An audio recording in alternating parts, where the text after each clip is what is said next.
કોળી ઠાકોર સમાજનું ભવ્ય સંમેલન યોજાઈ ગયું. સુરેન્દ્રનગર જિલ્લાના લીંબડી પાસે આવેલ ઉંટડી ગામે કોળી ઠાકોર સમાજનું ભવ્ય સંમેલન યોજાયું હતું. તારીખ 1-5-3-2026 રવિવારે સમય બપોરે 4 કલાકથી 11 વાગ્યા સુધી આ કાર્યક્રમ રાખવામાં આવ્યો હતો. આ પ્રસંગે કોળી ઠાકોરના સંતો મંતો ઉપસ્થિત રહ્યા હતા. અધ્યક્ષ સ્થાન આંતરરાષ્ટ્રીય અધ્યક્ષ શ્રી 1008 મહામંડલેશ્વર શ્રી ભારતીજી મહારાજ, સાઈનાથ બાપુ, કાળાસર જગ્યા ઠાકરના વાલજી ભગત, લાભુ ગિરિબાપુ કોઠારિયા, રામ રણુજા ધામ, દયારામ બાપુ લખમણ દાદાની જગ્યા વગેરે સંતો ઉપસ્થિત રહ્યા હતા.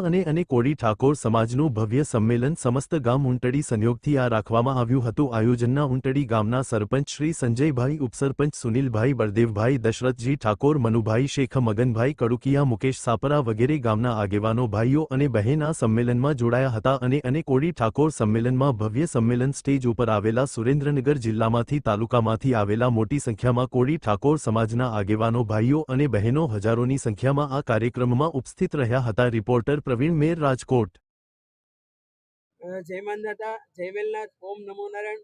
મિત્રો, મીડિયાના માધ્યમ દ્વારા એટલું જણાવું કે લીંબડી વિધાનસભાના ઉંટડી ગામે સમસ્ત ઠાકોર અને કોળી સમાજનું મહાસંમેલન થયું, જેમાં ગુજરાતમાં લગભગ 40%નું પ્રતિનિધિત્વ, 2.5 કરોડનું પોપ્યુલેશન અને 1.5 કરોડનું સૌથી મોટું જંગી વોટિંગ પાવર અને 80 લાખ ઘર ધરાવે છે એવા કોળી ઠાકોર સમાજના સંમેલનમાં આજે સમાજમાં શિક્ષણ વધે, ખોટા રિવાજો દૂર થાય, અંધશ્રદ્ધાઓ દૂર થાય અને સમાજમાં એકતા આવે અને ભવિષ્યમાં જે ઓબીસી સમાજમાં આવતો આ કોળી અને ઠાકોર સમાજ એના હક અને અધિકાર મળે બંધારણ પ્રમાણે, એના માટેની ચર્ચાઓ થઈ હતી અને જે ભવિષ્યમાં ચરિતાર્થ થાય એવી અમે સંતોએ આશીર્વાદ પાઠવ્યા છે. આગામી સીએમ કોળી સમાજમાંથી બને માંગ છે, શું કહેશો?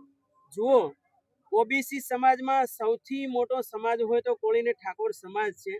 જ્યારે માધવસિંહ સોલંકી સાહેબ સીએમ બન્યા પછી કોળી કે ઠાકોર સમાજમાં કોઈ સીએમ નથી બન્યા, તો આ સમાજ આવડું મોટું વોટિંગ કરે છે.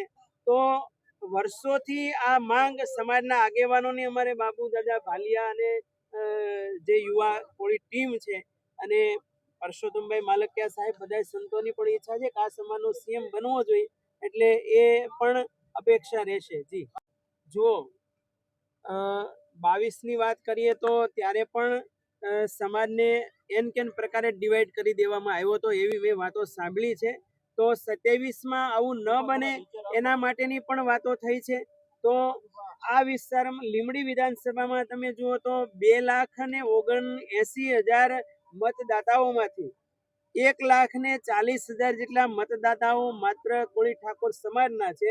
એટલે મેં પણ હમણાં કીધું કે કદાચ આ સમાજ એક થઈને સિંગલ હાલે ને તો પણ આ વિધાનસભા એ કોળી સમાજના હસ્તગત થાય એવી સંભાવનાઓ 100% છે. જી.